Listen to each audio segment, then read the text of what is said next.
وصلاة ربي وسلامه ورحمته وبركاته على رسوله الأمين نبينا محمد وعلى آله وصحبه أجمعين. أما بعد, we continue Kitaab At-Tawheed, Saturday, November the 23rd, 6:55 p.m. November the 23rd. What is Saturday? They switched the date on here. Friday, November the 23rd. They're going by Islamic calendar. It's Friday, November the 23rd, 2019. Why did they switch it on my calendar? That's crazy. They're trying to do the way the Islamic calendar is, because the new night for the following day starts now for Islamic calendar. I don't know why they did that. Saturday, November the 22nd, everyone. I apologize. Saturday, November the 22nd. Friday, November the 22nd. Look at this. It's crazy how they switched my day on my phone. They switched it. It says Saturday. It's Saturday. I didn't have no protein honey today. No. Friday, November the 22nd. Now. Friday, November the 22nd. I don't know why they did this to my phone. Look what it says. It says Saturday, November the 23rd. No, they going. Friday, November the 22nd. I don't know why they did that. Friday, November the 22nd, 2019, 6:57 p.m. We're still in the month of Rabi' al-Awwal, which is the 25th. I think it's technically the 26th night, 1441 after the Hijrah of Mustafa alayhi salatu wassalam. Gosh. As we continue Kitaab At-Tawheed, the chapter which comes in At-Tawheed, the chapter which comes in the belief of evil omens.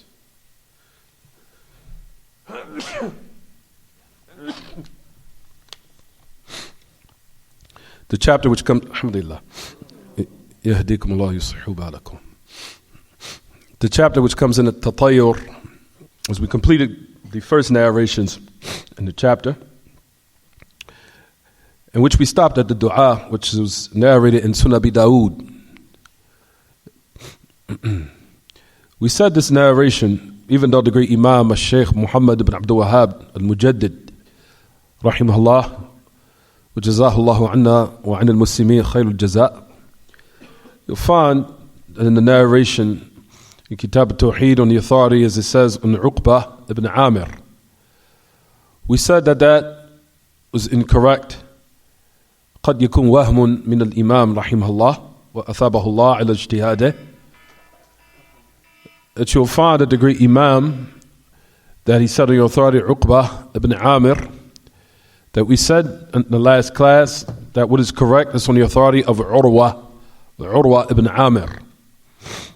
As this is wahm, it was a little, if you want to say, minor mistake from the great Imam, which will be, like we said, rewarded for his ijtihad. But it was a little minor, small mistake. But if you look in all the narrations that are authentic, in which you'll find that Ibn Kathir, Imam al-Dhahabi, and all the great Imam of the past, that they said that this narration is on the authority of Urwa ibn Amir. And some of the nasab, or his nasab, or his affiliation as far as in his family, what he was ascribed to of his family, some of them say it was Juhani, and some of them say it was Qurashi. As they say, فَاخْتُلِفًا فِي نَسَبِهِ وَفِي صُحْبَتِهِ كَذَلِكَ. So it's different as far as in his lineage. Some of them say he was either Qurashi, some of them say he was Juhani. Some of them say he was Juhani. What is authentic, like we said in your books, it says Uqba.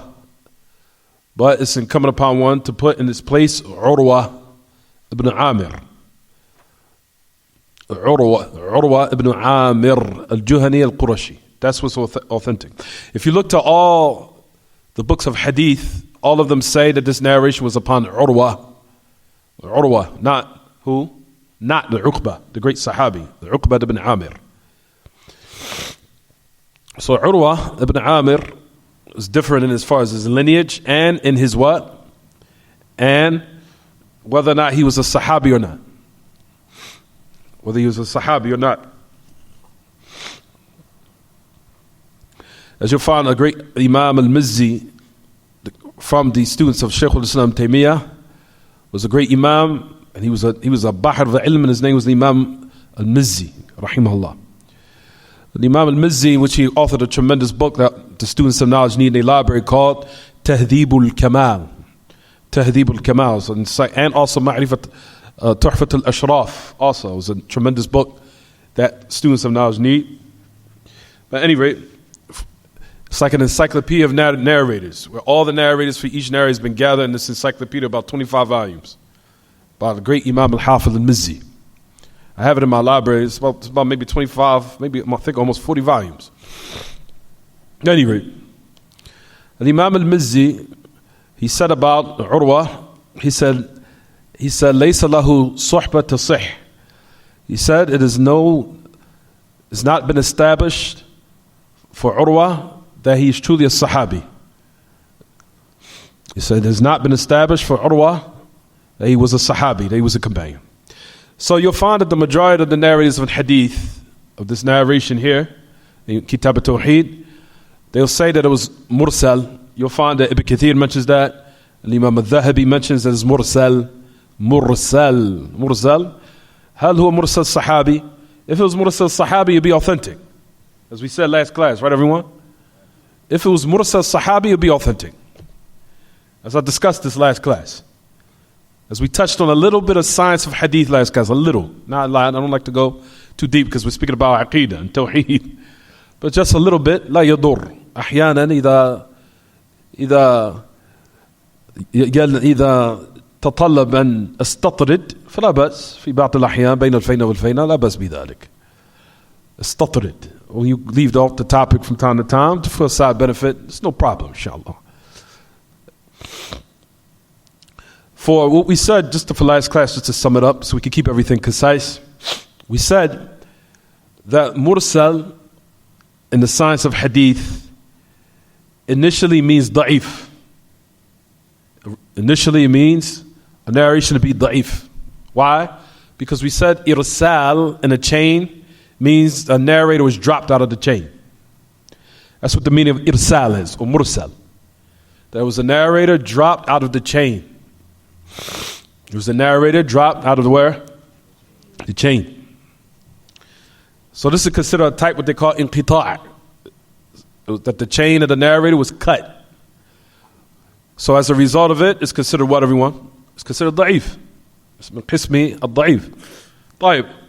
But however, we said the exception to marasil or mursal is that if it's been established that it's a companion of the Prophet ﷺ, and we don't know who the companion is, but it's been established clearly that the one who narrated in the chain was a Sahabi, it's still considered authentic. Because all of the companions of the Prophet ﷺ are udul. All of them are what? All of them are considered reliable. All of them. Allah subhanahu wa ta'ala said He's pleased with all of the companions of the Prophet ﷺ. Every single last one of them. Allah subhanahu wa ta'ala has made that clear. رَضِيَ اللَّهُ عَنْهُمْ وَرَضُوا عَنْهُ. Allah is pleased with all of them. And they are pleased with Him as they of them. And they are pleased with Him subhanahu wa ta'ala. Based upon this purification and this testimony and this praise from Allah ta'ala for the Sahaba, that is considered a ta'dil and a praise for all of them being reliable in what they convey upon the Prophet ﷺ. All of them are udul, all of them. Is it clear what I'm saying?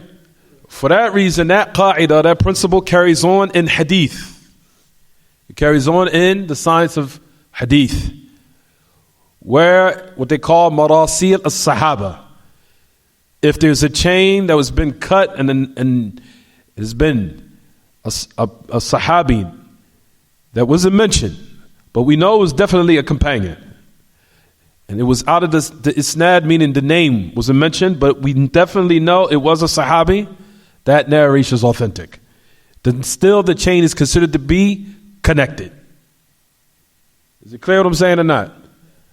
That's when we say what they call mursal as-sahaba, what they call marasil as-sahaba. Mahmulatun ala at-tashih wa ala ايش؟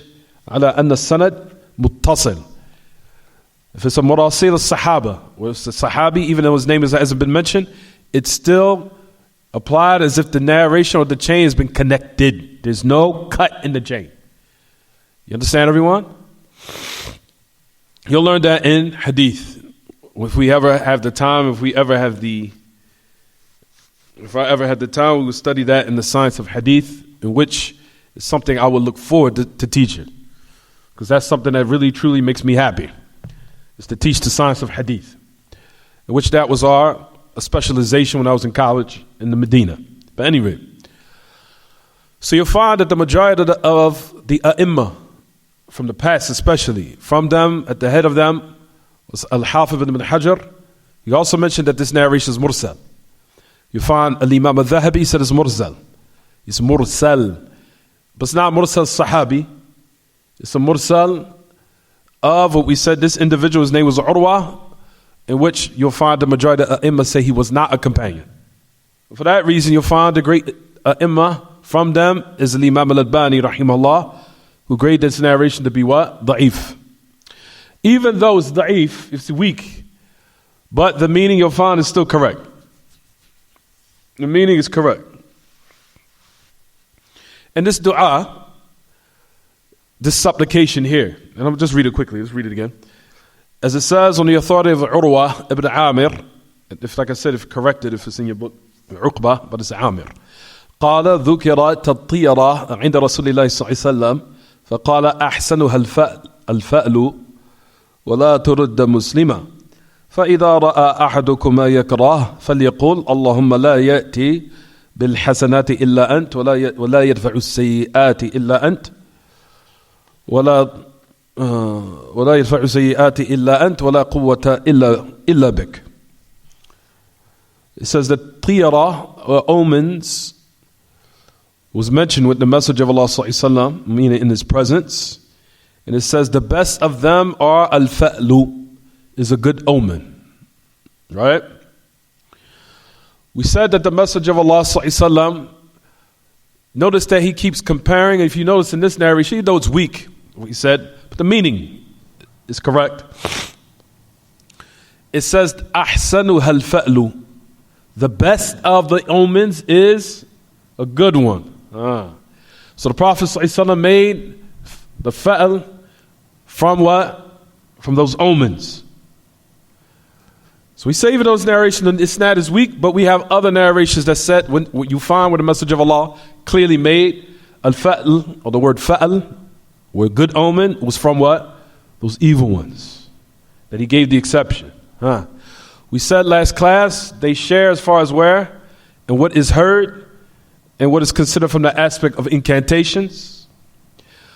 There's something else I wanted to add on to that, even though I mentioned those two reasons, which is very important. Of why is this still considered from those omens? From what aspect? What aspect? Due to the fact that they can change the feeling of a person to make him want to embark upon a certain affair. You understand? For example, what do we say is the meaning of al-fa'l, a good omen? We said that it means ahsant, means like a good word that you would say to an individual. For example, let's start with the evil omens, and then we'll add on, compare it to what we're saying now. The evil omens during the time of Jahiliyyah, during the time of the Prophet ﷺ, used to affect them to the point where it either allow them to go out and set out, to carry out or do something, or it will what? It will what? It'll make them stop, and it'll make them hesitant to not do it. They'll go back. They'll shut their door and never come out the house, depending on what the omen was. And there's many different types of superstitions and myths to the end of it. Right, everyone? طيب. From this aspect here, of course we know that's polytheism. Now let's get on to the exception that the Messenger of Allah ﷺ mentioned here, which is what? The good fa'al that the Messenger of Allah likes, or that he liked, alayhi salatu wassalam, was in when a person now, let's just say he goes out the house, he's not feeling well, or he's in a bad mood, something's on his mind, something's busy in his mind, or he might be anxious about a test, or anxious about something that he wants of good in his life. Let's say, for example, he's going out to take a test to to purchase or to attain his license. He wakes up in the morning, he sets out of his door, because we have to give modern day examples so we can know how this is applied in our everyday lives. Right, everyone? So we could tie Kitaab At-Tawheed and what happens daily in our lives. Tayyib, you set out, go outside. I'm going out to take my driver's license test. Certain people, of course, alhamdulillah, Allah subhanahu wa ta'ala gives them a lot of reliability and a lot of confidence within themselves. So it's like, take it, I'm pass it. I don't really care. But at any rate, there's certain people out there that really want it, and they might be very excited, and they might be anxious. So they leave out the house. I want to take my test to get my license. So you find that the person is a little anxious, a little worried. And you see the person leaving out the house, and you just come up to them and you say on their shoulder, you're going to be good, don't worry. Put your trust in Allah, everything is going to be fine. But once a person sees that, more than likely that now it's going to what? Change their mood a little bit and make them want to set out to do it. That's a good thing. So this is the reason why the Messenger of Allah compared it to the affair of what? Al-Tiyaraf, or omens, from this aspect, on how it makes you change your feeling of how you do something. Not the fact that it's still what? It's the same as far as in the level of being impermissible. That's what he's speaking about here. That's why the Messenger of Allah compared it to it being what? Al-Tiyaraf. From this aspect. Not the fact that is what? That they're the same. But this is the reason. So number one, it was what? Due to the fact that they're similar as far as what is heard, as far as the evil omens and what the Messenger of Allah gave the exception. You already wrote that down. As far as, and what we said, number one was masmu'at. Everything that is heard, because we know from the meaning of evil omens is what? Everything in which a person deems to have, everything what they call a tasha'um. Everything in which a person considers or deems to be a bad omen, either by what is heard, seen, or what? Known, right? The point of the definition is what? What is heard. What is heard from those evil omens, right? When people hear bad luck or superstitions, something is either heard, which might make them not set out to carry something, or make them embark upon something and want to do it, right? Tayyib. So that's the first thing. Number two is like what we said, those incantations that the Messenger of Allah forbade be practiced. Then the Messenger of Allah, as we know, gave exceptions to incantations based upon what has been authentically reported in Kitaab and Sunnah, in which he made an exception for. For example, the supplications. So you'll find here, in this aspect in regards to al-fa'al, it's similar to those incantations. As we said, that was number two, what we said last class. Now we add on number three. Number three, also the Messenger of Allah made it similar to those omens from the fact that they can either change the course of making you want to do something, but in a more positive manner. In a more positive manner. Where it'll make you want to go out and set out to do it. For example, someone says something nice to you. Don't worry, put your trust in Allah, everything's going to be fine. You're a smart individual. Somebody say that to you, that can change your whole course of what? Feeling and want to now embark upon it. Right or wrong? Someone come up to you right now, you look anxious, you look worried about a particular affair that you want to embark upon doing, and it seems that you're worried, you're anxious. Someone who cares about you, from your friend, walk up to you and say, Akhi, you're very intelligent. Don't worry, you have nothing to worry about, put your trust in Allah, you're going to do well, you're going to do fine. Tayyib. Now upon that, as soon as you hear those words, more than likely that's going to what? Change how you feel, and now you're going to embark upon, maybe even want to set out to do it with full confidence. So from this aspect here, this changed your what? Your feeling of how now you want to embark upon a certain affair. You understand? So as far as in the effect of it, it's similar to what? Al-Tira. But it's not the level of tahreem, due to the fact that it's just a kind word that a person instilled inside of you, but at the same time, you still are putting your trust in Allah to be with that. In regards to in contrast to the omens, that is negating your what? Your trust in Allah. But the good word that someone gives to you will aid you in your confidence, along with you still being and relying and trusting where? And trusting in who? And trusting in Allah. That's why the Messenger of Allah here made a what? Exception. And this is what he made permissible. Is it clear what I'm saying, everyone? Hassan? You think I don't see you under the hood? Yeah. Come on, brothers. You're doing the same thing that we used to do when we was little.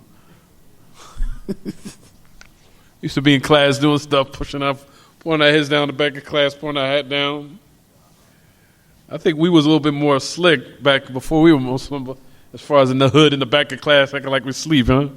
We used to do a little bit more. We were a little bit more cunning, huh? At any rate, is it clear what I'm saying to everyone? So this is why the message of Allah made what? Al-Fa'al, made the exception from what was impermissible. You'll find that in a lot of the sunnah of the Prophet ﷺ, where he would give the exception, where he would make something impermissible and make something an exception from the qabil, or from the aspect of affairs being impermissible. He'll give the exception and he will clarify what is permissible. Is it clear what I'm saying or not? You'll find that in a lot of ahkam and a lot of abwab, a lot of different affairs of the religion. You'll find this. You'll find this. The message of Allah gave what they call badil. Even when he made something haram, he gave the exchange for it. He gave the exchange for it, or an exception from it. طيب. So it says here, he says the best of them is al-fa'lu. Then the message of Allah clarified and said, لا ترد مسلما, that it will not hold back the Muslim. Meaning that the omens or the superstitions or myths that you used to believe, do not let it hold you back from anything. You walk out your house, you see a black cat right in front of you, continue to set out and embark upon the affair of benefit. And do not let this hold you back or repel you. For if it holds you back or repel you, and you go back in your house or you change your mind, this is what? Impermissible, and this is the polytheism we're speaking about. Or if you go out your house, we can give an example. Go out the house, you walk under a ladder. Walk under a ladder, walked under a ladder, that means I'm not going to have whatever I'm setting out to do. It's not going to be what? It's not going to actualize, or it's not going to be successful. Or if I step out the house, what's it? Some of these superstitions, give superstitions example. If I go out the house, or pole divided me, the pole divided my walk, or what have you. Oh, so now I'm going to go back. I know I'm not going to have good fortune. The Prophet ﷺ said, if this happens, to continue to what? Set out in your affair. That's the meaning of the hadith here, where it says it does not what? Hold you back. Any superstition or myth or belief that you used to believe, the Muslim who truly puts their trust in Allah will not let this affair hold them back.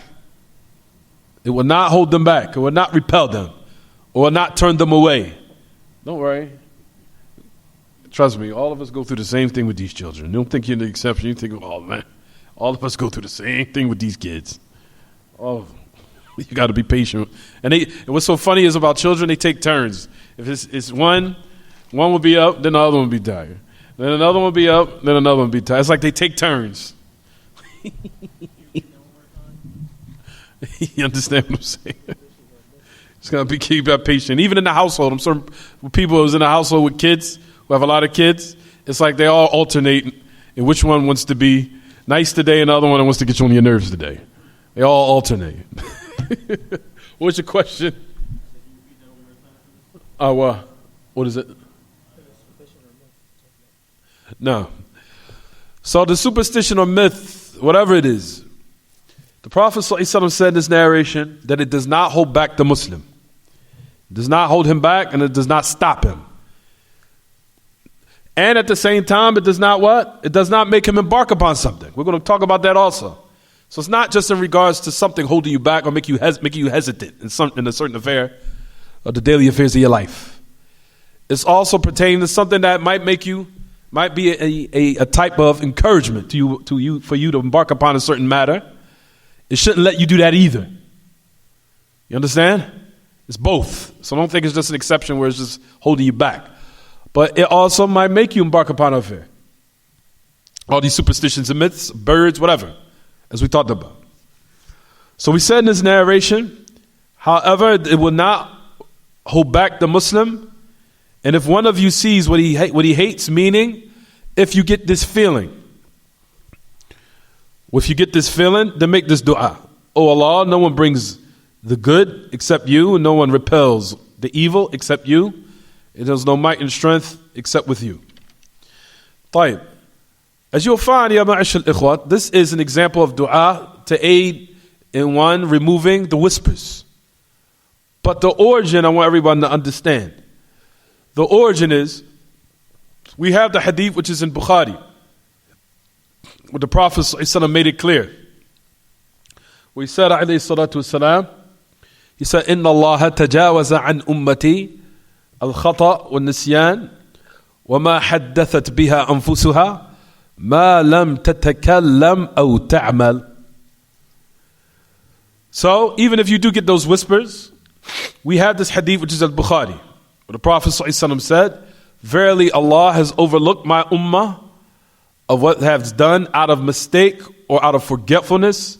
Then in the part of the narration it says, and what their inner selves tell them of whispers, with the condition that they do not what?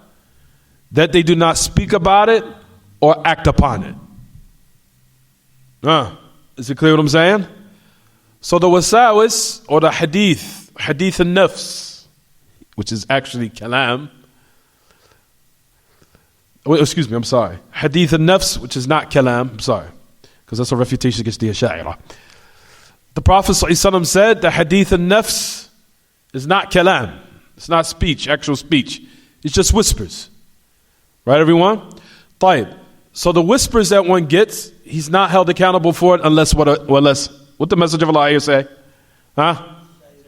Unless he either says it or acts upon it. ما لم تتكلم أو تعمل. As long as he doesn't speak or he does not act upon it. So one might get these whispers for these superstitions, with the condition that he does not speak about it or act upon it. He will not be what? Held accountable. Right, everyone? However, just in addition, if one wants to make dua to Allah subhanahu wa ta'ala that he removes it, then he could say this dua likewise. So he's excused from the fact that he has these type of whispers if it what? Happens. In which we'll find what Abdullah ibn Mas'ud mentioned. He said there's none from amongst us except sometimes that what? We get these type of whispers. He said, وَمَا مِنَّا إِلَّا وَقَدْ يَقَعْ فِي قَلْبِهِ شَيْءٍ مِّن ذَلِكَ. There's not from anyone from amongst us except, as it says in the next narration that we're going to speak about, except that one of us, what happens to one of us is something creeps in his heart of some of these type of beliefs, due to the effect of it and from the whispers of shaitan, and due to the fact that one was practicing and believing in it so long until it was what? Hard to remove in certain affairs, in certain ways, and in certain aspects. As long as the person does not what? Does not speak on it, nor does he act upon it. And in addition to that, he can make these type of supplications, which will aid him in what? Aid him in totally removing these type of wasawis, these type of whispers. Is it clear what I'm saying, everyone? So it says in the narration, oh Allah, no one, if one of the finds in one of you what he detests, let him say, oh Allah, no one brings the good except you. And no one repels the evil except you. And there's no might and no strength except with you. So this is a supplication, in addition to what we said, what is the origin, that if one was to make this dua, it would be an aid, that Allah remove this from one's heart, and inshallah it will be an incentive and a reason for one completing his reliance on Allah ta'ala. طيب, which brings us to now, speak about. What about in regards to whether or not is this considered major polytheism or is it minor polytheism? The qa'idah, as we mentioned in a lot of these chapters, in which we're going to talk about also, as you'll find that it's kind of synonymous in every chapter that we cover, that in regards to the affairs of polytheism, especially in these affairs, which we're talking about now, if one's heart is tied with these affairs totally, meaning his heart is removed from Allah and totally engrossed in that particular thing in which he turned to, of the creation, that is considered what? Major polytheism.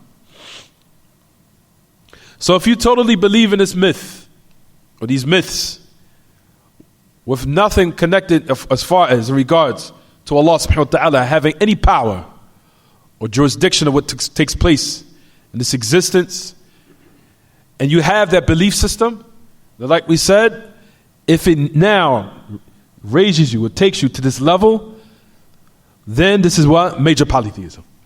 But if you have the belief that it's just the mere reason, it's just the mere reason, then this is what we call what? Minor polytheism. Is it clear what I'm saying, everyone? It's minor polytheism.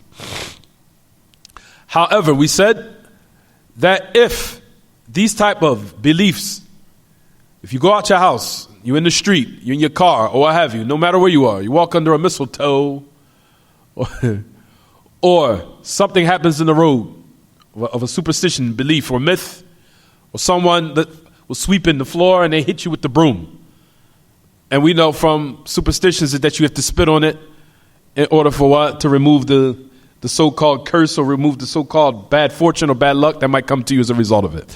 We'll talk about also that if you believe in this and you let these affairs control you, that something bad could happen by Allah's permission as a punishment for you doing this matter. Is it clear what I'm saying? Someone sweeping up the house, they hit your leg. As we know from the superstitions of this land, you have to what? Spit on the broom. I don't know if some of the brothers have heard of this, but this is a superstition. You spit on the broom. As a punishment of a uquba for one partaking and believing that these matters have some type of effect over your life, something bad could happen to you that Allah Ta'ala allows to happen as a punishment for you. What? Believing in this. And your heart being tied in with it. Whereas it's supposed to be totally tied in and relying upon who? Upon Allah Ta'ala. Is it clear what I'm saying? So a punishment could happen for one embarking upon these what? Partaking or embarking or believing in these type of matters. And depending on, like we said, depending on the level of how far your heart is connected or disconnected, if it's fully connected with these affairs completely, without anything or belief pertaining that Allah subhanahu wa ta'ala has power and control over this existence, because that is the ultimate belief of the mu'min. The believer is, we have full belief that Allah subhanahu wa ta'ala is in full control and domination of this existence. Even though at the same time you have the choice. And then which we'll discuss in another class, inshallah. But ultimately, the Muslim believes that Allah has full power over everything that takes place in this existence, whether it be generally or specifically. Generally meaning of what? Of different catastrophes happen that might consume communities or societies, or something specifically in your life. Is it clear what I'm saying? Allah subhanahu wa ta'ala has full control. Full control, and I don't want nobody to make iham that there's no decision on your part. But when we say full control, meaning as far as in the affairs of this existence, at the same time, you still have the what? The choice. You still have the choice. But at what we say, these affairs of bad and evil omens, if your heart is connected with these affairs fully, major polytheism. If you believe that there are reasons that might cause you, will cause something to attain some type of benefit, or will what? Remove you, but at the same time you believe in Allah Ta'ala ultimately have the full power over these matters, then that's minor polytheism. But at the end of the day, we know these affairs are still considered what, everyone? Shirk. Still considered what? Polytheism. So that's the reason why we said the message of Allah made it clear that these affairs should not hold you back in anything in your life. And one should put his full trust in Allah Ta'ala. Is it clear or was it not clear, everyone? طيب. So we said they could be either minor shirk or major shirk, major polytheism, minor polytheism, but at the end of the day, it's still considered what? Polytheism, and one should avoid it For maybe perhaps it could lead one to major polytheism, which could be a reason for nullifying one's Islam. Nasallallahu al-afiyya was-salama min dhalik. طيب. So the next narration of Abdullah ibn Mas'ud radiyallahu anhu. What is the message of Allah sallallahu alaihi wasallam saying? This is another type of supplication. It says, the Prophet sallallahu alaihi wasallam said, "At-tiyaratu shirk, at-tiyaratu shirk, wa ma minna illa, walakin Allah yudhhibuhu bit-tawakkuli." Rawahu Abu Dawud, Tirmidhi, wa sahaha. No. It says that Abdullah ibn Mas'ud, that he mentioned, it said that tiyara, belief in evil omens, is polytheism. Or belief in superstitions and bad luck, and all these affairs that you think has some type of influence or impact on your life. He said these affairs are polytheism. These evil omens and superstitions are polytheism. It is no one from amongst us except, and we said that Abdullah ibn Mas'ud is mentioned in here that we get these type of whispers. There's no one from amongst us except something of these affairs creeps in his heart from time to time. He says, however, Allah subhanahu wa ta'ala will remove it by reliance and on one putting his trust in him, tabaraka wa ta'ala. So Abdullah ibn Mas'ud is what? As we just clarified in the last chapter, as the Prophet was clarified in we clarified a couple of minutes ago, we said that Abdullah ibn Mas'ud is mentioning that from time to time you get these whispers. This does happen to all of us, right or wrong, due to the fact of how long one was practicing these type of matters. So if this happens, Allah subhanahu wa ta'ala will remove it by one putting their trust in him, and as long as one does not what? Speak on it or act on it. That same narration is also refutation against the Isha'a. That same exact narration in Bukhari, where the Prophet ﷺ said that Allah overlooked my ummah of what it selves, inner selves, of what it says of hadith, a nafs. Notice the Prophet ﷺ didn't call it kalam.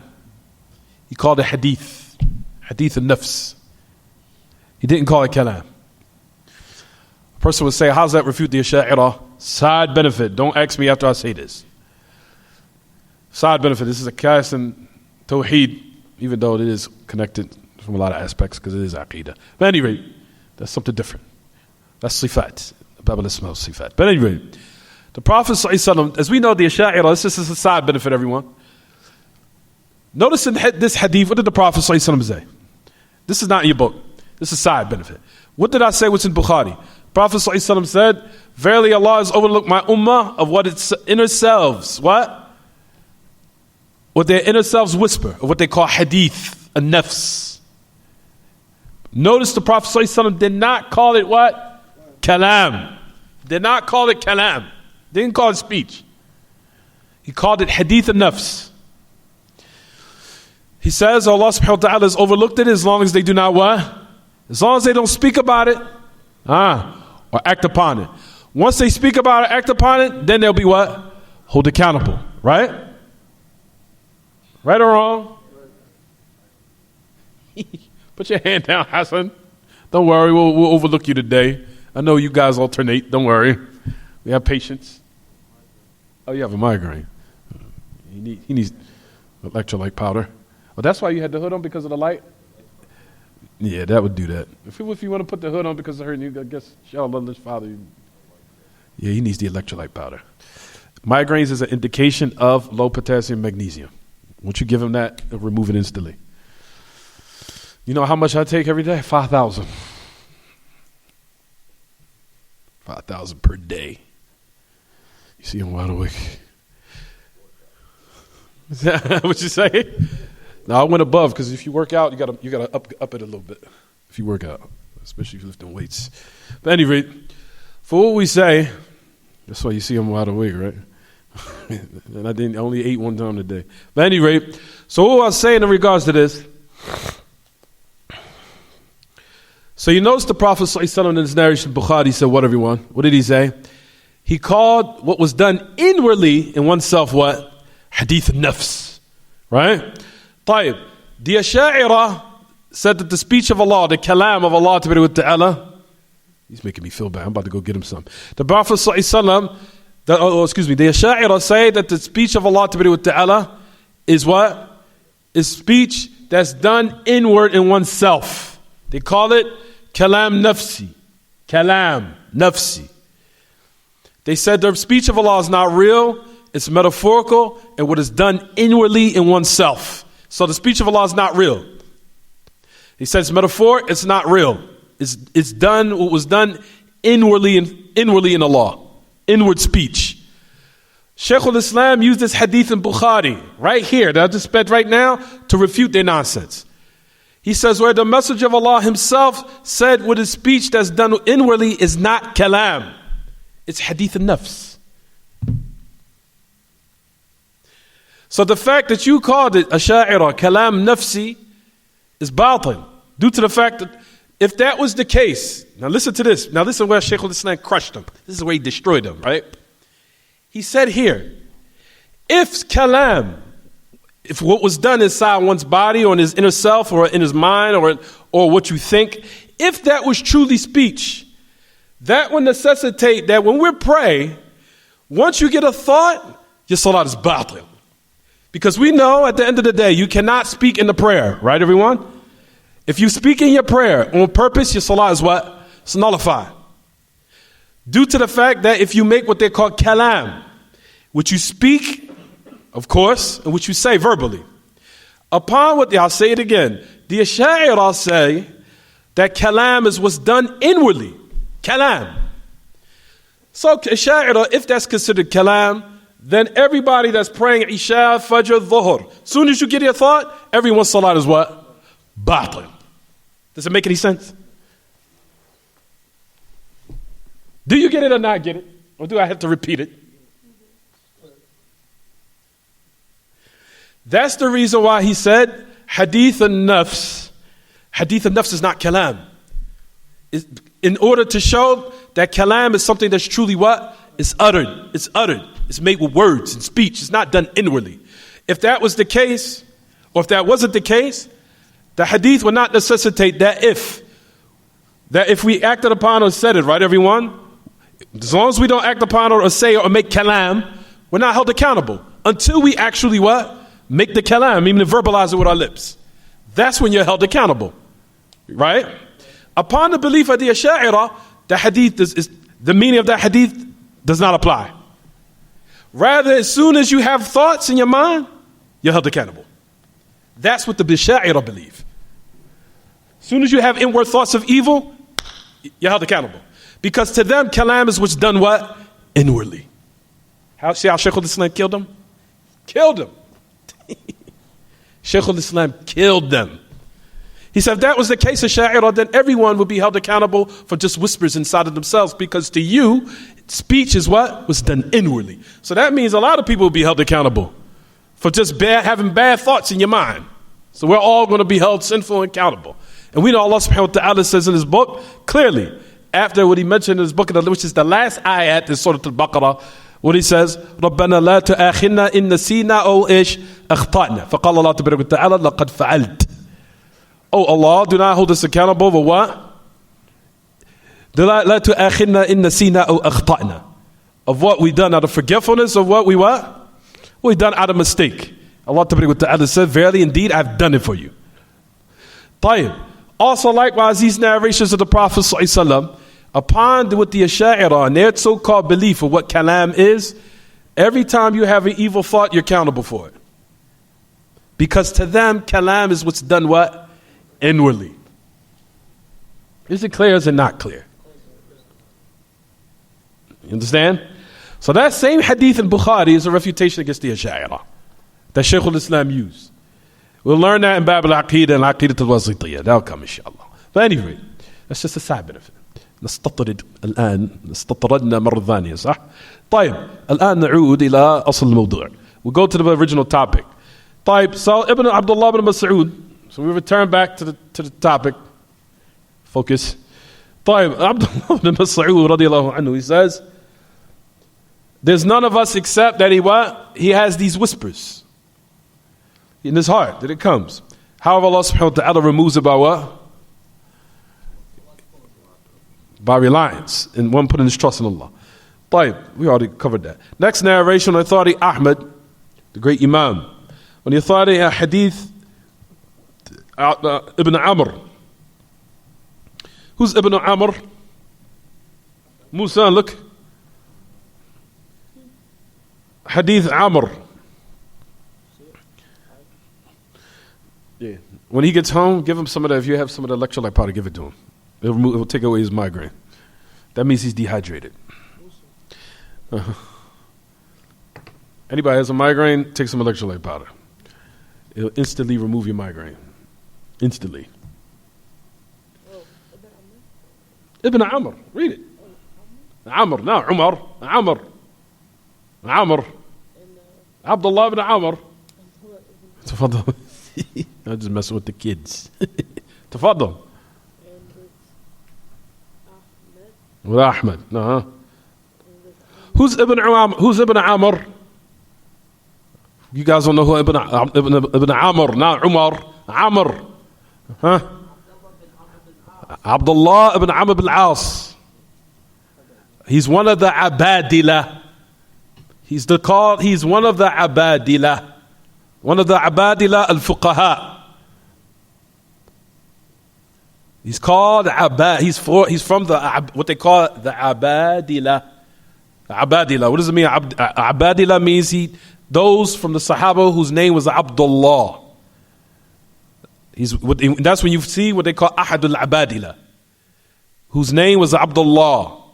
From them, Abdullah ibn Abbas. From them, Abdullah ibn Umar. From them, Abdullah. You have right here too. Abdullah ibn Mas'ud. Abdullah ibn Zubair. Abdullah ibn Amr ibn al-As is also from the Abadila. Somebody saying something? Who else? Someone say another one? I thought it was Abdullah bin Jabir. No, Abdullah bin Jabir. No. As a matter of fact, I'll give it to you. I'll give them all of you. There's only about five. No, it's 5. I'll give it to you right now. We'll say Abdul-Muhsin-Abbad. I'll give it to you right at the class. So it's Abdullah ibn Mas'ud, Abdullah ibn Abbas, Abdullah ibn Umar, and also right here, Abdullah ibn Amr ibn al-As. Now, Abdullah ibn Zubayr is not from there. Matter of fact, he's not from the Muqtideen. I have to recheck it. Abdullah ibn Zubayr, I don't think it was Abdullah ibn Zubayr, but those are what they call the Abadila. So right here, everyone, is one of the examples of the Abadila, who's Abdullah ibn Amr ibn al-As, which says, "Man raddatu tira an hajateh faqad ashrak." Oh, I forgot to talk about what is called mudraj in hadith. طيب, we'll talk about that later. Whoever repelled him or held him back, the evil omen that he believed from a need or from an affair he wanted to set out to do, if it sent him back, he has committed polytheism.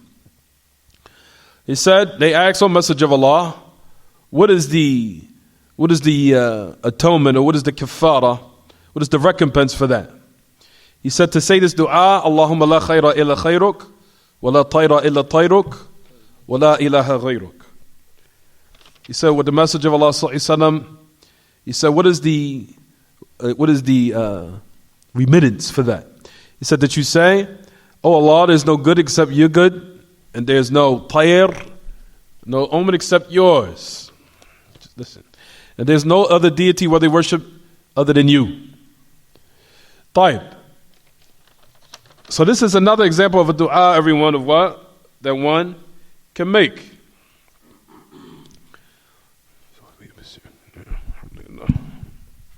Why did they put that there? No. So the hadith of Abdullah ibn Amr ibn al-As radiyallahu anhu, this narration is sahih.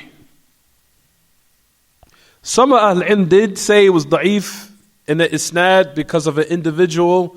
His name is very famous and which you guys should memorize, especially if you want to now embark upon science of hadith.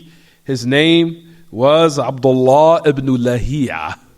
You'll find that name come up a lot in the chain. Abdullah ibn Lahi'a. Abdullah ibn Lahi'a. Abdullah ibn Lahi'a, everyone, his name was Abdullah ibn Lahi'a al-Hadrami al-Ghaniqi al-Misri. Al-Misri. He was from Misri, he was from Egypt.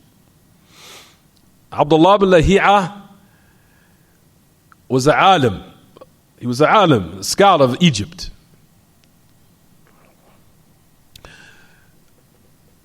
Abdullah ibn Lahi'a in his chain he was considered reliable. If he gave a narration before his books burnt up.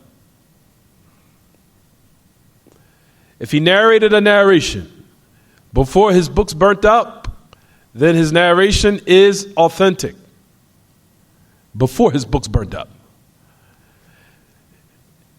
If one narrated on authority Abdullah bin Lahi'a after his books burnt up, then his narration is considered weak. Is the weakness a light weakness or weak or a severe weakness? That's another question. This is how the science of hadith, how deep it is. Now, if one was to now narrate upon Abdullah bin Lahi'a after his books burnt up, and a narrator narrated upon Abdullah bin Lahi'a.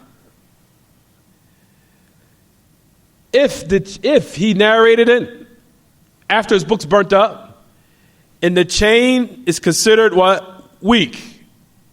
However, if it is now along with another chain, and it can be raised to Hasan, because it's not a severe weakness. But if he narrated himself after his books burned up, it's da'if. Is it clear what I'm saying? Now listen what Imam Ahmad said about Abdullah bin Lahi'a. He said, احترقت كتبه وهو صحيح الكتاب ومن كتب عنه قديما فسماعه صحيح. He says his books burnt up. However, because he had what they call Dabtul Kitab. He was very accurate and precise in his book writing in hadith. When he was gathering, collecting hadith, when he used to narrate hadith, he would do it from his books. And his books were accurate and precise. He had that precision in regards to what? Precision in regards to what he wrote when he was gathering hadith and collecting it. However, once his books burnt, but it did not mean that his memory was what? It was a little weak. After his books burnt up, then what? Then his narrations became a little mixed. Whereas Imam Ahmad said, whoever narrated upon Abdullah bin Lahi'a before his books burnt up, then his what? His narration is considered authentic.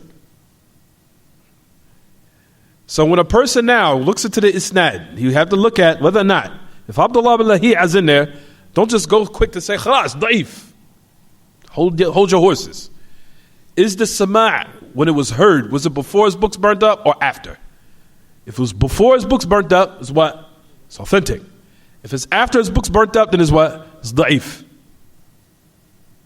Is it clear? Is it clear or is it not clear? طيب.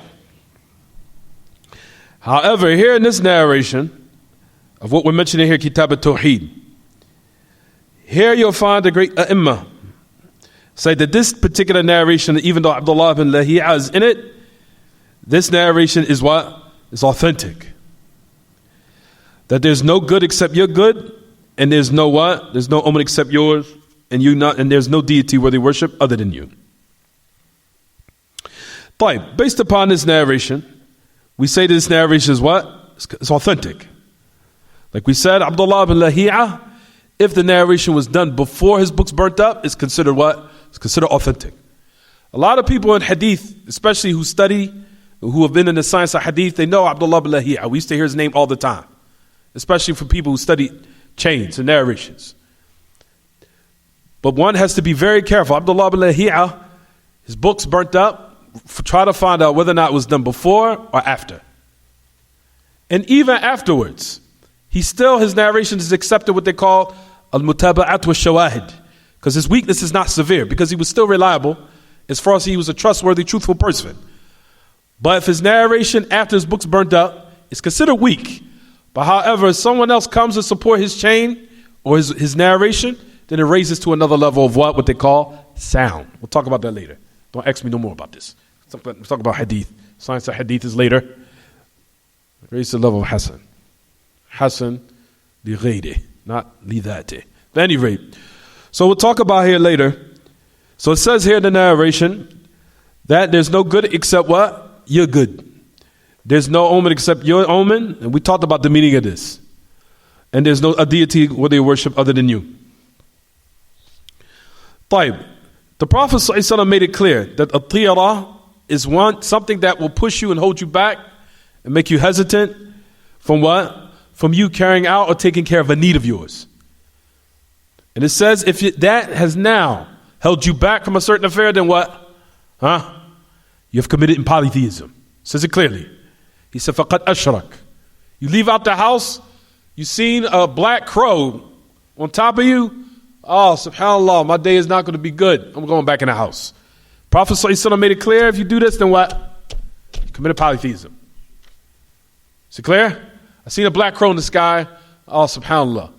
Oh, I'm not going to have a good day today. Or some of the belief in bad omens, bird droppings fell on my head. That means I'm going to have a very what? Productive day in my life. Khalas, I'm going out. Now also that's considered what?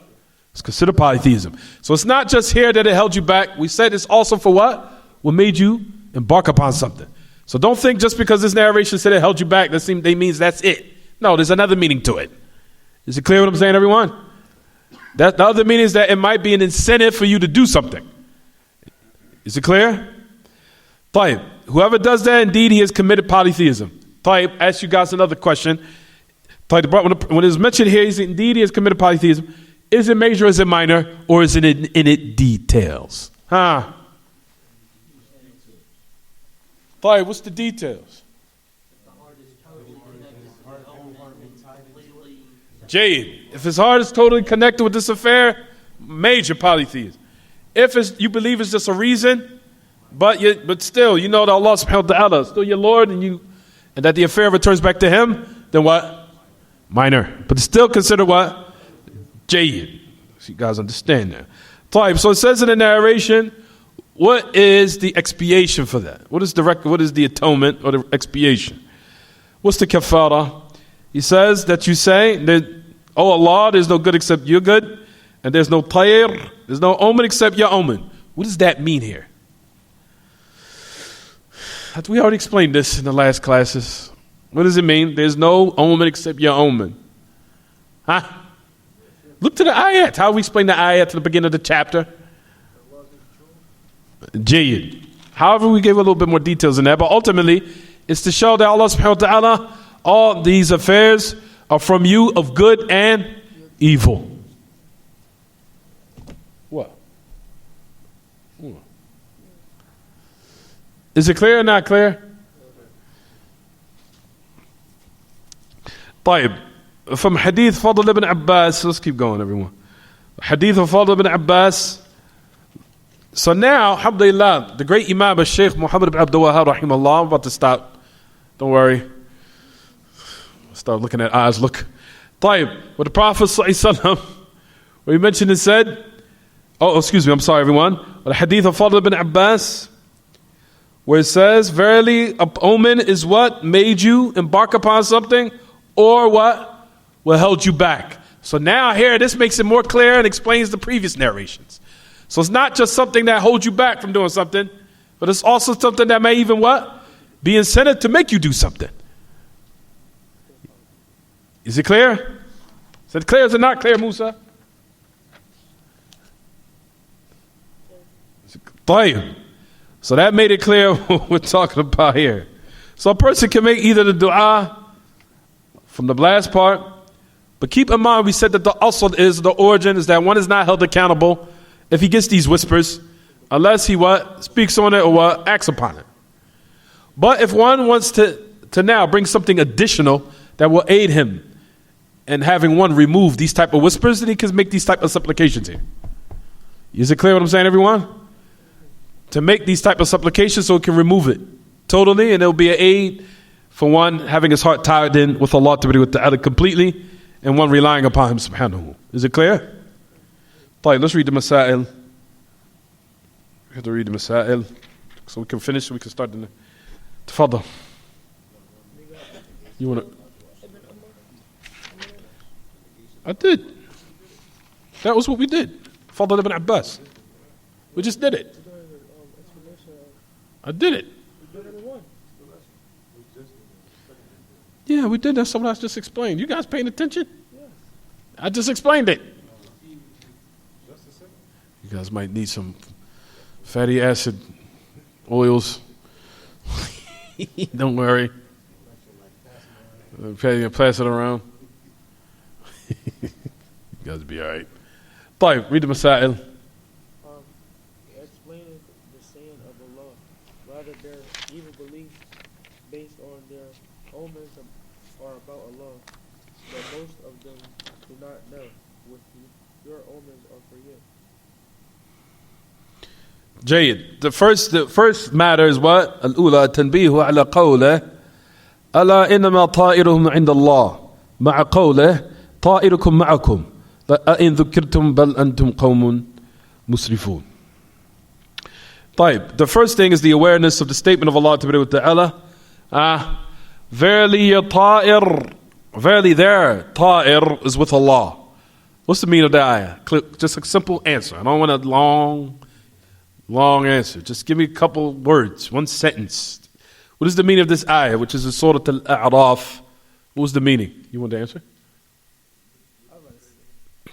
You wasn't here for this. Because the first part of the ayat you wasn't here for it. طيب, Abdullah. That's it. The meaning of the ayah here in Surah Al-A'raf, that your omen is with Allah. The meaning of it is that when Fir'aun and the people were deeming Musa to be an evil omen, Allah ta'ala in the ayah rebutted them by saying their ta'ir is with Allah.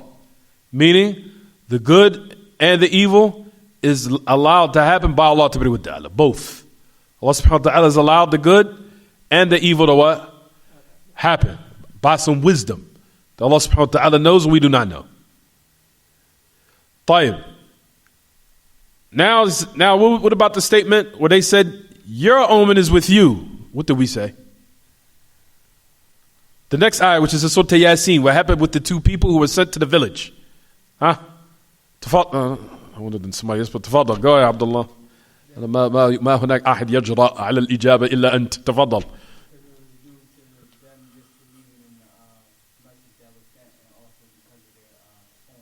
Jay, that's what I was looking for.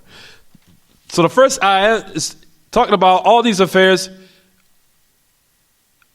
All these affairs take place by the will of Allah, of good and evil. Good and evil happens by Allah subhanahu wa ta'ala's permission. All of it. طيب, the ayah which is in Surah Yasin, what did we say that meant? We said that meant, number one, that your actions is a reason. So number one is talking about ultimately all these affairs happen by Allah ta'ala by His permission and His divine decree, of course. But the second ayah is describing it to the people that certain affairs takes place because of their actions. That their actions is the reason. Is it clear what I'm saying? طيب, what's the reason why devastation or certain evil affairs happen of calamities that befalls countries? Except that it's due by their what? Their disobedience and their disbelief in Allah and them disobeying Him. As a result of it, then what? The punishment of Allah comes. Due to their what? Their actions is the reason. We also talked about, and I want everyone to keep in mind, you'll find that Ahl Ilm saying, mentioned in regards to this chapter, that even though if you embark upon these affairs of bad omens and superstitions and beliefs, and you partake in them, you let them control you some type of way, what you fear the most could happen to you as a punishment. For you, what? Believing in it and also acting upon it. Is it clear what I'm saying? So a person might say, okay, I walked under a ladder, something evil happened to me, you'll ascribe it to you walking under the ladder. Yeah, that was due to the punishment of you what? Believing in it. Allah subhanahu wa ta'ala allow you to be punished by that belief, as a what? As a consequence of your action. You understand, everyone? Is it clear or not clear? Is it clear or not clear? Leave them. I know I had those migraines before. Them things hurt. طيب. Is it clear? طيب. So here in this ayah, what do we say? Number one, it says your ta'ir, your omen is with Allah. Right, everyone? طيب. We said this is in regards to what? Your actions. Or, we said, or what can happen, what you blame us for, now falls back on you. That's another thing we mentioned. So طائركم عائد عليكم أنتم. That your belief in your omens is all returning up back against you. That what you accuse us of is going to what? Fall against you and be against you. Is it clear what I'm saying? That's another thing we said in the meaning. Is it clear or is it not clear? طيب. Next matter. Matter of fact, Musa.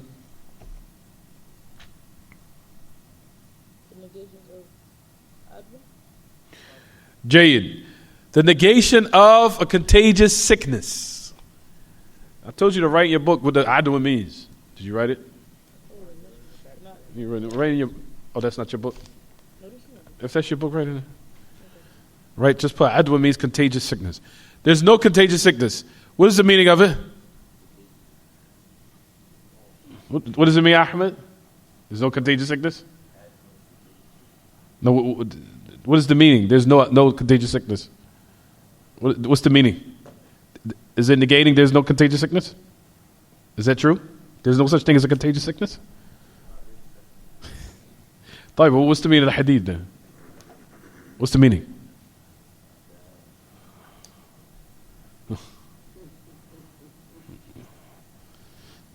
I can't wait till you guys start using fat as energy one day. Huh? Mm-hmm.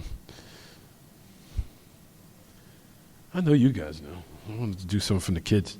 Musa, oh, you خلاص ورطت نفسك هذه الورطة. تفضل.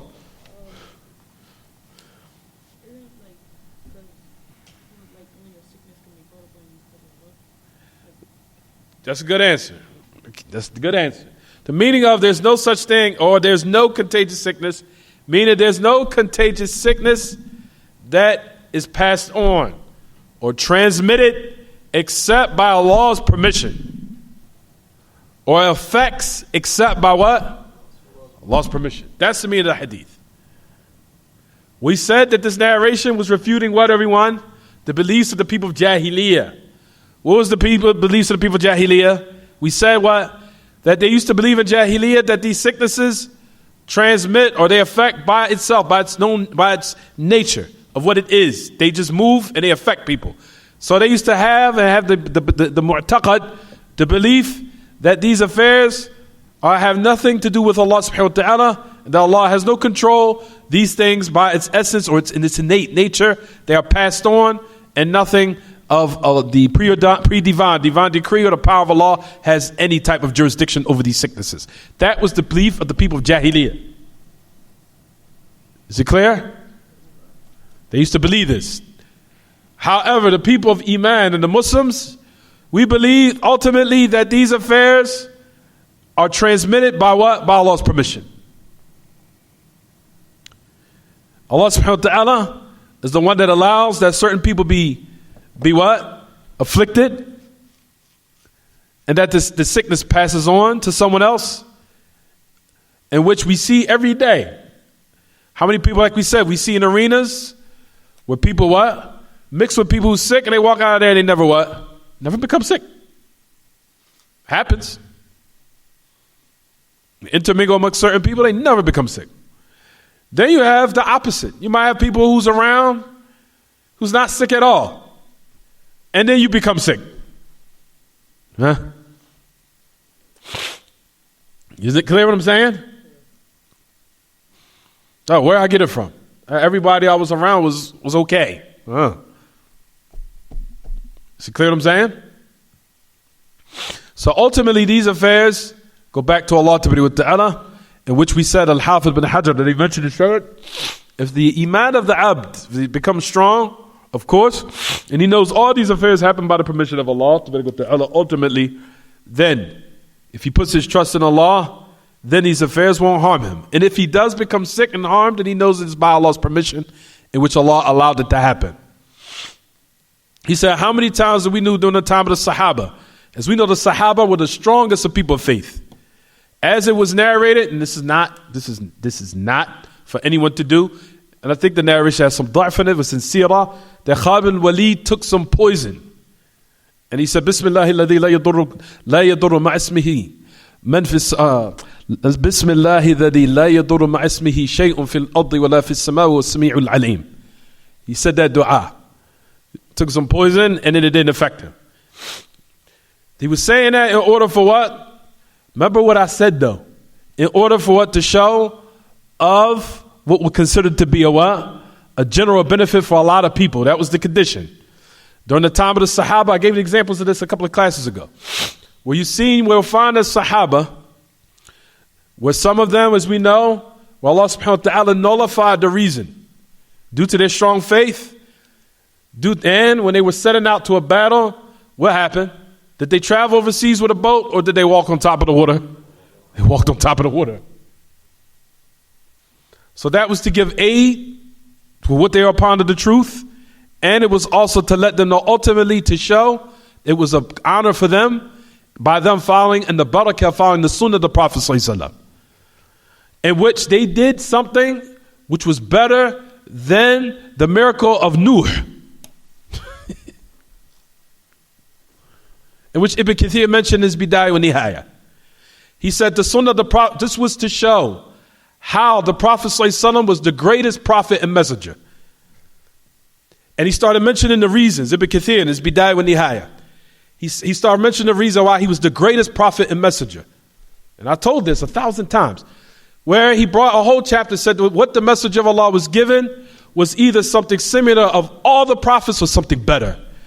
It either happened during his time or it happened during the time of the Sahaba by the barakah of them following the sunnah of the Prophet ﷺ and them having strong faith. What happened with some of the Sahaba when they treaded above water was something what? Greater than the what? The miracle of Nuh. Because what we would consider to be the reason, in order to sail above water, one would need a what? Boat. Allah subhanahu wa ta'ala nullified that. With some of the Sahaba as an honor for them, where they what? They didn't need a boat. They just walked above what? Just walk above the water. To let one know, ultimately, if Allah willed, He can nullify the asbab. If Allah willed, He can nullify the reason. And He can do what He wants to barak wa ta'ala. Is it clear? Is it clear or not clear? طيب. So the general benefits of what happened with Khalid bin Walid and other than them from the great companions of the Prophet ﷺ, it took place for a general benefit, of course, in which you'll find in which one, if it was to prove or nullify falsehood, and to help the people and aid them, especially the people, the truth, and give them aid. It will take place. You'll find that Allah subhanahu wa ta'ala allows certain things to happen where He nullified the reason. In certain cases. Which happened during the time of the Sahaba, and it happened during the time of some of the Tabi'een. And it definitely happened during the time of the Prophet ﷺ. Is it clear what I'm saying or not, everyone? So just to let everyone know that all these affairs of a contagious sickness ultimately does not happen except by what? The permission of Allah. At the same time, we do have narrations to show that what? That one should still take the what?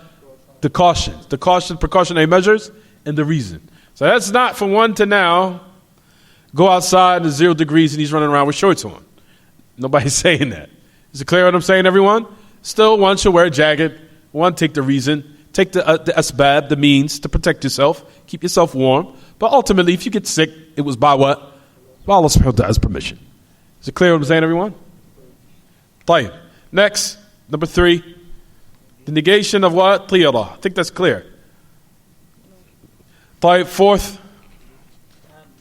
What's the meaning of hamma?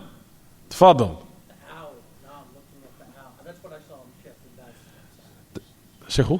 Sheikh bin Baz. Oh, Sheikh bin Baz. Jaheed. Hamma. One of the meaning, hamma means what? A bird, a type of bird. It could be an owl or other than an owl.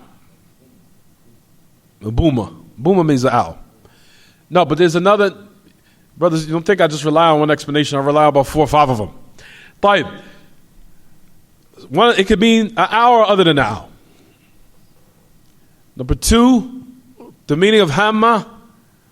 But the Prophet ﷺ was explaining the meaning of it, where he said that the meaning of hamma is that the owl will land on a person's house. And if it made the sound over their house, that was an indication that for a person who heard the noise of the owl, that he was going to die soon. That was an indication of his death. Prophet ﷺ nullified. That was a belief of Jahiliyyah. If you'll find in the narration, it says that they إذا سمع صوت البومة يقول نعت إلي نفسي. نعت, that if he heard the sound of the owl, then the owl will what? He said that the owl has announced my death. نعت إلي نفسي. He made what they call na'yun. What's a na'i in Arabic language, everyone? Na'yun. Na'yun means to announce someone's death. To announce it. He said, na'at ilayya nafsi. Or they used to believe during the time of Jahiliyyah from the Arab that if it dropped on the house at the end of the night or late at the end of the night, the owl comes, makes a noise, that means it was an indication that someone in their house was going to die soon. That was a superstition. It was a myth. All right? A third meaning, we said that the meaning of the owl was what? We said that the owl would take the form of the person who was murdered. He would take the form of the person that was murdered, and he would stay in that form until revenge was taken for that owl. Meaning from the person who killed him, or the murderer. Is it clear? That was the third meaning. The fourth meaning they used to believe is that they said that the ruh, the spirit of the individual, went inside the owl. So you'll hear all the nonsense that the people used to believe, and still to this day, people still, Allah knows best, still believing on this nonsense. Is it clear what I'm saying, everyone? طيب. All those affairs, the Prophet ﷺ nullified it in this one narration where he said there's no such thing as, there's no hamma. Meaning none of these affairs have any effect over your life. It's all nonsense. Superstitions, myths that was made up by shaitan in order to what? In order to remove the people and change the course of their lives in order to them to be controlled by these satanic whispers. Is it clear? Next masala. Prophet ﷺ negated safar. Safar meaning there's no تفضل. The bad omens of the month of Safar. As we know that at the time of the Arab Jahiliyyah, they used to deem a lot of the bad omens to take place during the month of what? Safar. They wouldn't what? Ahsant. Also Shawwal, Ahsant. So you'll find that the Arab used to abstain from traveling in the month of Safar. They wouldn't travel. Due to they said that there was a month of evil, of what they used to say, فَهُوَ شَهْرٌ مَشْؤُومٌ شَهْرٌ مَشْؤُومٌ فِيهِ شُؤْمٌ. That it was a month of bad fortune and a lot of evil if one was to what? If one was to partake in certain things. He would either what? They wouldn't travel, and some narration says they wouldn't marry. And even in the month of Shawwal, they wouldn't marry, especially. So the Prophet ﷺ, what happened? Due to the fact that they used to marry in these months, or during these times, especially Shawwal, the Prophet ﷺ did in contrast to what they used to believe. He married Aisha, our mother, radiallahu anha, in what? In Shawwal.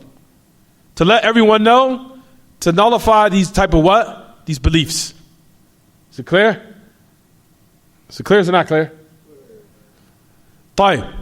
So the Prophet, and so another affair that we said is Shawwal. They didn't used to travel. They didn't used to marry, and we talked about they used to even abstain from sweeping the house on the last Wednesday of the month of Safar. كانوا يبتعدون عن كنس البيت في الأربعاء الأخير من شهر صفر. بمعنى أنك إذا كنست هذا البيت ونظفته أنك تمحو أهلك. تمحوهم محوا. Kanas in the Arabic language means to sweep. Kanas, right? Kanasa yaknisu. Because the word broom in Arabic language is what? Miknasa. Right? That means broom. But at any rate, it says that the out during the time of Safar, on the last Wednesday of the month, they used to abstain from sweeping their house or cleaning it. Because they used to have the superstitious belief if you swept your house, that means you're sweeping your what? You're sweeping and wiping out your family. So many superstitions and myths. That was all from the voice of Shaitan. You understand, everyone? All this from the voice of Shaitan, in which he used to what? Put in the minds of the people to make they think they have some type of influence or impact over their lives. Is it clear what I'm saying, everyone? All right, next one. I'm sorry. Also the meaning of... No, you needed that. Tafaddal. I'm sorry. 6. Number 6, Ahmed.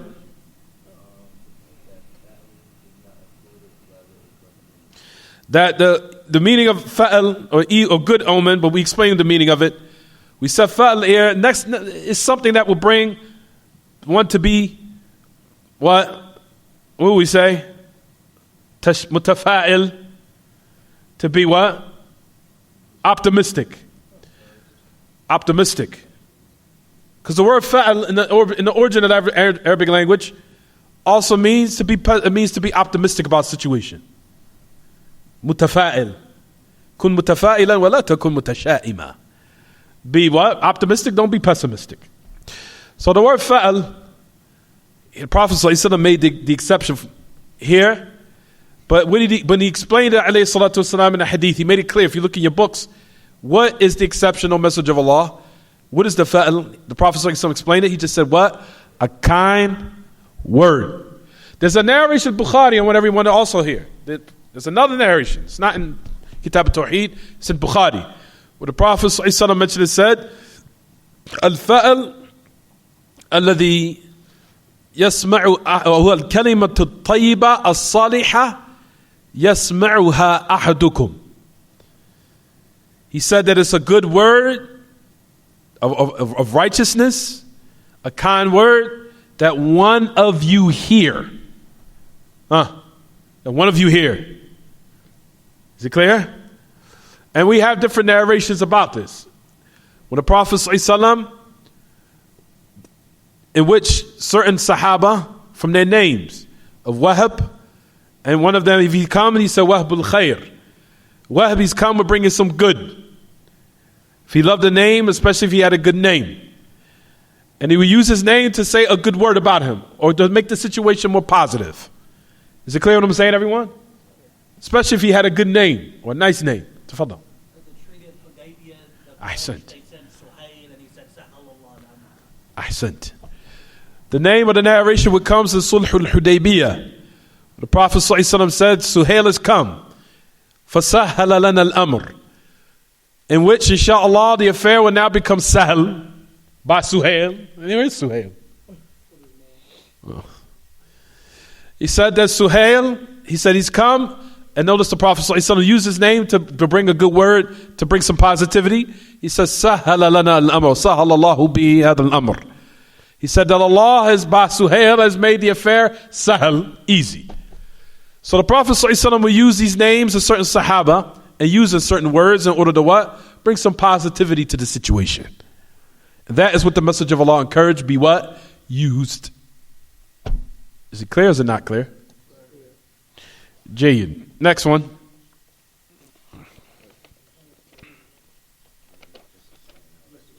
Oh, you just explain that one. Oh, tafsir al-fa'al. Number 8, so we can finish, we can wrap up. So it's getting late. And al-waqi'. ايه تفضل.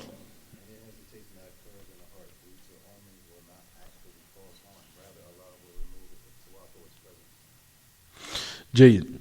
أن الواقع في القلوب من ذلك مع كراهيته لا يضر بل يذهبه الله بالتوبة. صح. جيد. Number 10 or number 9.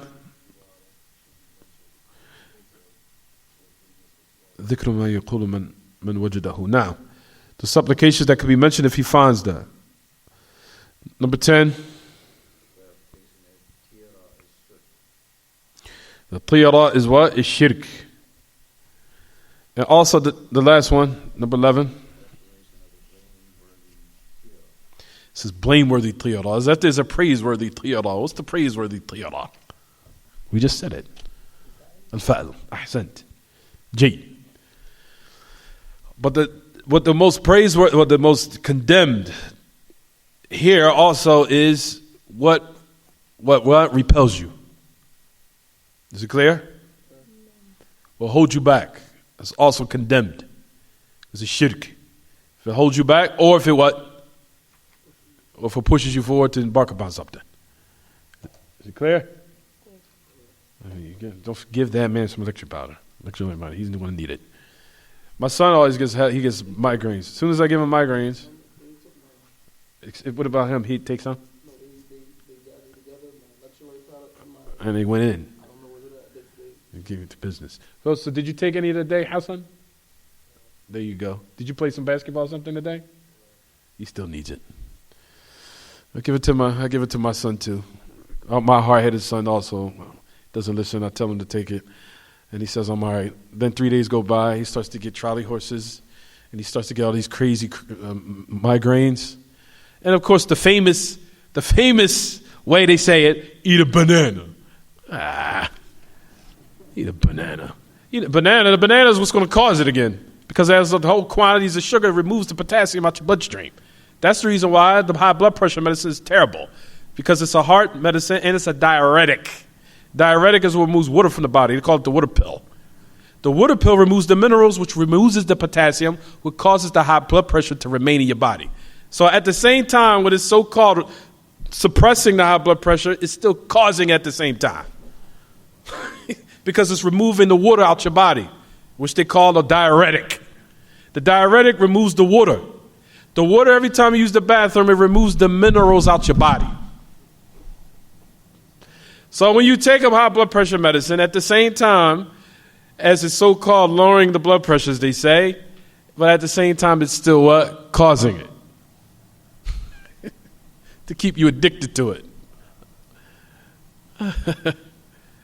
These medicines is crazy. Tafadal, how they work. Tafadal, Ahmed.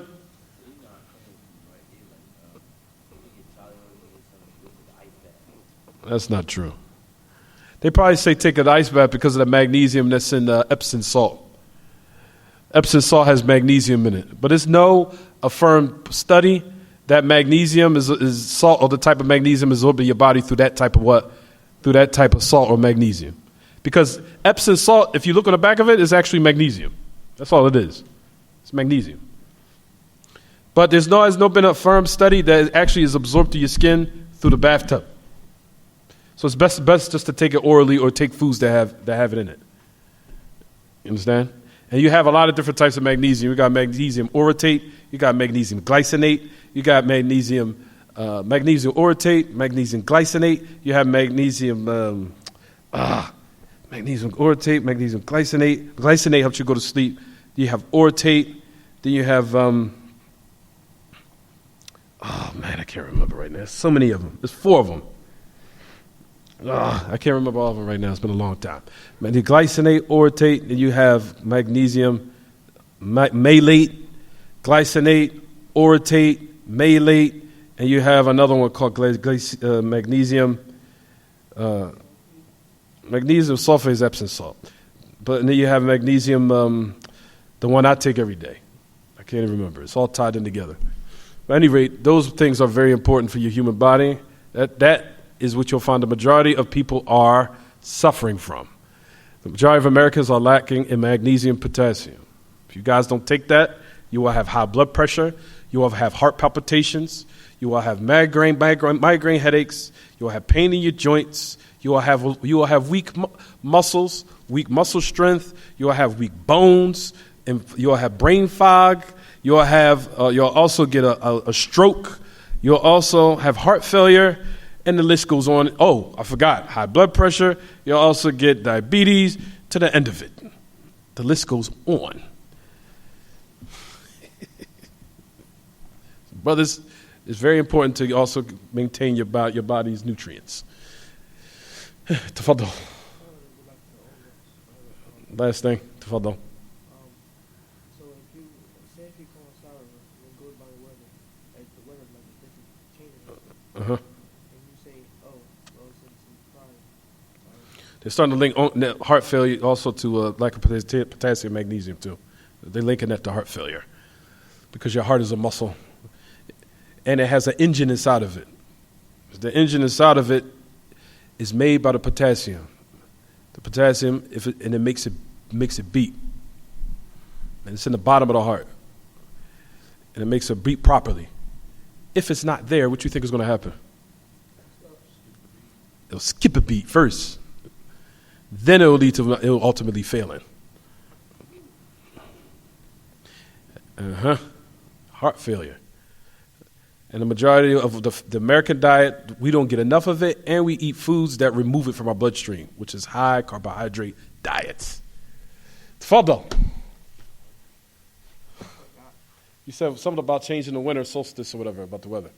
Oh, if you go outside or whatever, and say if it's snowing, then you say, I don't want to go to work or my job right now because it's snowing. Oh, that's if it's cold. Yeah, I don't feel like it. That has nothing to do with what we're talking about.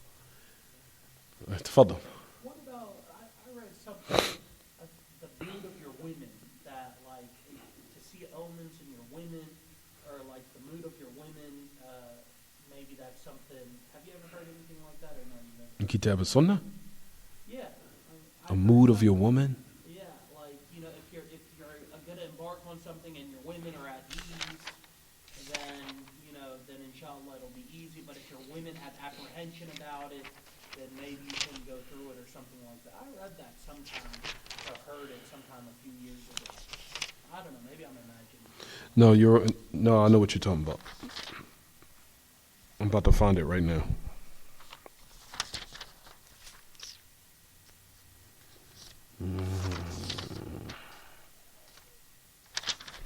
I just had it. What happened to it? Good question. Here it is. The hadith, some people think that it indicates the permissibility of omens. They use this hadith. This hadith is a Bukhari. It says what the Prophet ﷺ said, Ash-Shum fi thalath. I don't know if this might be what you're talking about. He says, Ash-Shum fi thalath. Evil omens is in three. A woman, al-mar'ah, ad-dabba, wad-dar. He says, in the woman, the riding beast, he says, in a home. Ad-dar, bait, house. Or anything which is similar to that. طيب. What's the meaning of the hadith? I'll say it quickly. Ibn al-Qayyim explains this. He says, إخباره صلى الله عليه وسلم بالشؤم في هذه الثلاث ليس فيه إثبات الطيرة وإنما غايته أن الله قد يخلق منها أعيانا مشؤومة على من قاربها وساكنها وأعيانا مباركة لا يلحق من قاربها منها شؤم ولا شر هذا كما يعطي سبحانه الوالدين ولدا مباركا يريان الخير على وجهه ويعطي غيرهما ولدا مشؤوما يريان الشر على وجهه وكذلك ما يعطاه العبد من ولاية وغيرها فكذلك الدار والمرأة والفرس والله سبحانه وتعالى خالق الخير والشر والصعود والنحوس فيخلق بعض هذه الأعيان صعودا مباركة ويقضي بسعادة من قاربها وحصول اليمن والبركة له ويخلق بعضها نحوسا يتنحس بها من قاربها to none of it. So what does the meaning of this hadith? Ibn al-Qayyim says here, the Prophet ﷺ informed that a shum, like an omen here, He says it's in these three. He says it's not in it the affirmation of evil omens in which Allah subhanahu wa ta'ala prohibited. He says rather in the most of what is understood is that Allah subhanahu wa ta'ala creates certain things of the creation that are evil upon the one who draws close to it or lives in it. And He will also create from amongst the creation these affairs which is blessed in it, in which nothing who for one who approaches it or lives in it will not have any evil, or not have any evil type of what? Omens, or what have you. He said, for example, Ibn al-Qayyim goes and explains the hadith. He says Allah subhanahu wa ta'ala gave certain parents a blessed child, in which they see good upon his face. And He gave and tested other than them with a child that's mash'um, that he sees evil upon his face. He says likewise, he says, of what the abd, the servant, is given of walaya, of closeness, of course, with Allah, or other than that. He says similar to that is to a home or a house or a riding beast, same thing. He says the exact same thing. Allah subhanahu wa ta'ala is the creator of evil and the creator of good and the creator of su'ud and nuhus. And He's the creator of what people find of good and what they find of evil. And He created all these type of a'yan from the creation, either it being what is blessed or other than that. You get into a little bit more details, but that's basically the sum. I don't know if that's connected with what you're talking about. Is that what you're talking about? This narration? Yeah, I think so. If it's not, that's the only thing that comes to my mind. Yeah, that's it, I think. That's it. That's all that I mean. That's, if you find something else, let me know. But that's what comes to my mind, what you're talking about. Yeah, but that narration is authentic. Tafadal.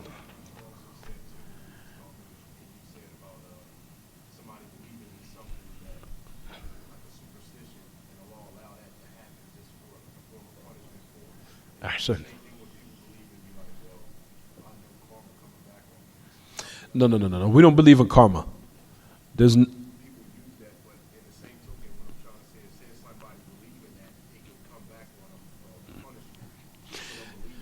absolutely. But we don't call it karma. Karma is like a belief of the Hindus, and I have to check it. But check the meaning of karma, whatever initially goes back. If I'm not mistaken, correct me if I'm wrong, the belief of karma goes back to the belief of someone in Hinduism, if I'm not mistaken. Yeah,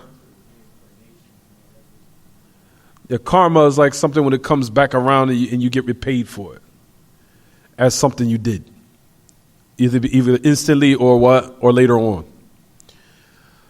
Karma, like we said, us as the Muslims, we don't believe in karma. Because like we said, the origin of that belief goes back to, if I'm not mistaken, to Hinduism. What do you find, guys found something? You found something? Ahsan, Jayyid. He said it is a form of what? Belief from Hinduism. So that's the reason why we don't believe in what? Karma. However, we do believe in what they call al-jaza min jins al-amal. That is we do affirm. Al-jaza min jins al-amal. That the repayment is due to your action. That we do believe. So we don't want to call it karma. We call it what? Repayment due to our what? Action. That's what you would call it. You understand? So if you want to remove the word karma and put what's affirmed in Kitaab and Sunnah, that's what you would say. How long is it? It's almost 9 o'clock. Tafadal, just keep it short. It says karma is the belief that a person's actions in life will determine his fate in the next life. Wow. It says that karma is an action. When one does an action, this determines his what? It determines his fate in the next life. So that's what I'm saying. So that beliefs in Hinduism, we don't believe in that. So we don't say karma, but we do say that one's actions or his recompense or what he gets repaid for is due to his actions. Brothers and sisters, even myself and what I learned in life, and this goes for all of us, I'm not an exception. What we do to people, or what you've been oppressed with, I've learned in my life, and it's hard. It's very hard sometimes. I know it's hard. Trust me. I've had people do certain things to me that I couldn't believe how callous they were of what they did. How callous, how merciless they were of certain things that was done in my life. Like, why could you do something like that to me? That hurt. At the same time, once we have Kitaab and Sunnah, I've learned that you do not even have to raise your hands to people until Allah subhanahu wa ta'ala will take recompense from the one who oppressed you. Every time I've someone who's oppressed me, I've always seen that Allah start testing them in some type of way. In so many cases, in so many times. I know in my body, I knew in my mind that individual did oppress me on a high level. And I didn't even have to raise my hands and make dua against them at all.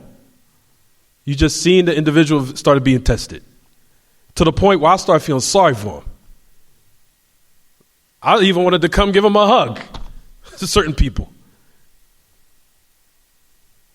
To let you know, you don't even have to raise your hands against certain people.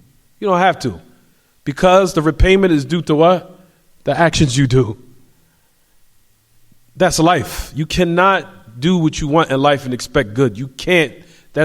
You cannot do what you want and expect good. You can't. You can't cheat Allah subhanahu wa ta'ala's religion and his rules. You can't. And then expect to get some type of specific natija or some type of good outcome of the situation. You can't. Not in this life. That's not how it goes. You do good, you're going to get good. You do evil, it comes back. And we do not say it's karma. We say what? That the repayment is due to what? Due to the actions. Is it clear or is it not clear? That's it. That's it, brothers and sisters. I know. I've been there. Everyone, every room. I've been treated in the most worst way by certain people to the point where it really messed my head up of how certain people were callous to me in certain ways, and it really, really hurt. Trust me. But at the same time, you have to realize, as time went by, when certain things have happened in my life, and you put your trust in Allah Ta'ala, and you make your mind and you focus that you're sincere in what you do, and you're not going to take retaliation, of course, for your own personal reasons, but you're only doing, of course, any type of so-called retaliation or refutation or speaking against when one speaks against the religion, that's when we become upset. But as far as in the religion itself of personal affairs, brothers and sisters, you do not have to raise your hands against people. You will see that Allah eventually start testing that individual. And I've seen it happen to so many people. I told you, I've seen people get tested to the point where I even wanted to give them a hug to see how Allah tested them. And that also goes for me. If I oppress someone, I'll get what I get. It goes for all of us. No one is an exception. No one. You cannot do what you want to people in this life. You can't. You treat people how you want to be treated. You do to people how you want to be dealt with. Prophet ﷺ made that clear. And if you do that, you get good in your life. You will get it. You do evil to people, you cheat them, and you're trying to so-called size them up, as we do, size people up. We like to size people up. Then somebody eventually will start to size you up. Just as you do to people, it'll start being done to you. And it doesn't feel good when you start to be what? When it starts to be done to you, then you want the whole world to cry for you. Well, why do you think it was good for you to do that to other people? You understand what I'm saying, people? You can't do what you want in this world. But at the same time, I know life, it does hurt with certain things. Trust me, I've had my share of pain. Trust me, I've had a whole lot. From the time when I was young all the way up to now, I've been done dirty by my own so-called blood even too. They even say that's the thing everybody likes to use over your head, your blood. So that means you can abuse me, you can just destroy me, but at the end of the day, I'm your blood. I can do what I want to you. You understand? All that other nonsense. It's nonsense. Ultimately, brothers and sisters, keep in mind, if Allah subhanahu wa ta'ala sees fit to test them, Allah will test them. And you do not even have to raise your hands against them. And I've seen it happen, and you just have to have patience. You understand? You just have to have patience. Allah subhanahu wa ta'ala will take revenge if He sees fit that that individual needs to be tested. And it will happen. And I hope that it will be good for that individual so they can return back to the truth and do what was correct. And that's a qa'idah and you'll learn in life. And always use your if Allah wants good for you, He will always allow you to utilize your evil experiences in your life as a motivation for you to be superior and go forward and be at a higher level.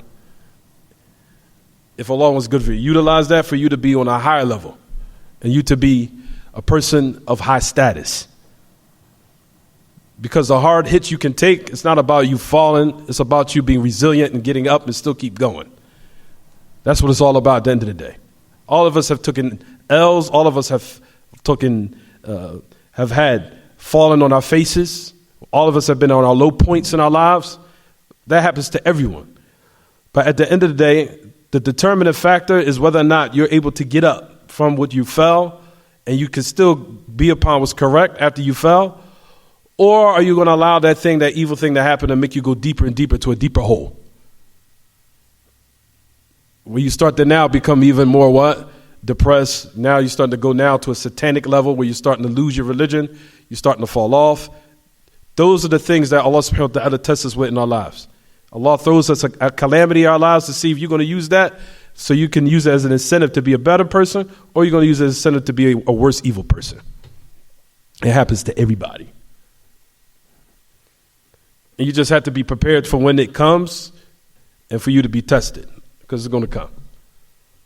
But at the end of the day, ultimately it's easy. Treat people how you want to be treated. And if you do that, Allah will bless you.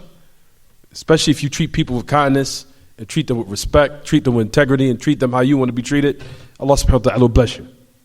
Now when you start to cheat people and play mind games and want to be a narcissist and act like you're so flawless and they're just the most evil people in the dunya, then Allah subhanahu wa ta'ala will switch it on you.